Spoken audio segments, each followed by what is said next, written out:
وہ صوفی کامل ہوتا ہے جو گانے باجے سن کر ساکن رہتا ہے اور اس کی حالت میں تغیر نہیں ہوتا. اس میں اپنے بچانے کی قوت ہوتی ہے کیونکہ حرکت و آواز ضعف حالت ہے.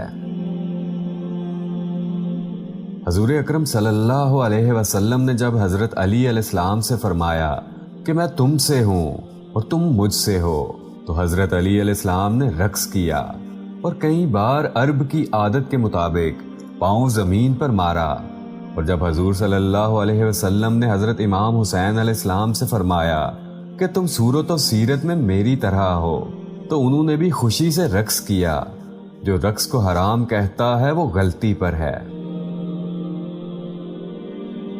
قرآن شریف کی آیتوں پر بہت سماع ہوتا ہے اور جب وجد پیدا ہوتا ہے، اور بہت سے ایسے لوگ بھی ہیں جو قرآن شریف سننے سے بے ہوش ہو جاتے ہیں، اور بعض لوگ ایسے بھی ہیں جنہوں نے قرآن شریف سنا اور جان دے دی. ان کی حکایات کا ذکر کرنا طول کلام ہے. جاننا چاہیے کہ جو صوفیاء کے سماع، وجد و احوال وغیرہ کا انکار کرتا ہے، وہ ایسا اپنی کم ظرفی کی وجہ سے کرتا ہے اور انکار کرنے کے لیے معذور ہوتا ہے. جو شخص ایسا ہو کہ جو چیز اسے حاصل نہیں ہے اسے دوسروں کو حاصل ہونے کو بھی محال جانے، تو وہ حد درجہ کا احمق اور بے وقوف ہے. آدمی کو ہر روز گھڑی بھر کے لیے کسی اچھے دوست کی صحبت میں بیٹھنا چاہیے تاکہ دل کو راحت نصیب ہو اور اس کی خوشی اور مسرت میں اضافہ ہو.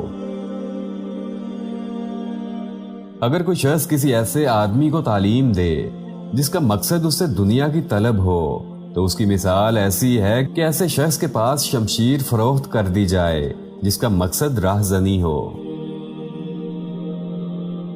جو شخص علم حاصل کرنے سے پہلے گوشہ نشینی اختیار کرے، وہ اپنے اوقات کا ایک بڑا حصہ خواب و بیکاری میں ضائع کر دیتا ہے. اگرچہ آدمی تمام دن عبادت میں بسر کرے، لیکن جب علم نہ مضبوط کیا ہوگا تو عبادات میں غرور اور تکبر سے خالی نہ ہوگا. ایک جگہ ایسی ہے جو شہوت کی آگ کو تیز کر دیتی ہے، اور وہ ہے ایسی سماع یا مجلس جہاں مردوں کے ساتھ عورتیں بھی موجود ہوں اور حاضرین مجلس جوان اور اہل غفلت ہوں، اور ایسی مجلس حرام ہے. جو شخص اپنے آپ کو دوستوں پر فوقیت دیتا ہے وہ گنہگار ہے، اور وہ بھی اس کے حق میں گنہگار ہوتے ہیں. اور اگر اپنے آپ کو ان سے کمتر جانے تو وہ راحت میں رہے گا اور دوست بھی آرام سے رہیں گے. جاننا چاہیے کہ کسی بھی شخص کو حقارت سے نہ دیکھنا چاہیے. ہو سکتا ہے کہ وہ اللہ کا دوست ہو اور وہ جانتا ہو، کیونکہ اللہ تعالیٰ اپنے دوستوں کو پوشیدہ رکھتا ہے. جس کا دوست اس سے معذرت چاہے اور وہ قبول نہ کرے تو اس کا گناہ اس شخص کی طرح ہے جو راستہ میں مسلمانوں سے خراج لے.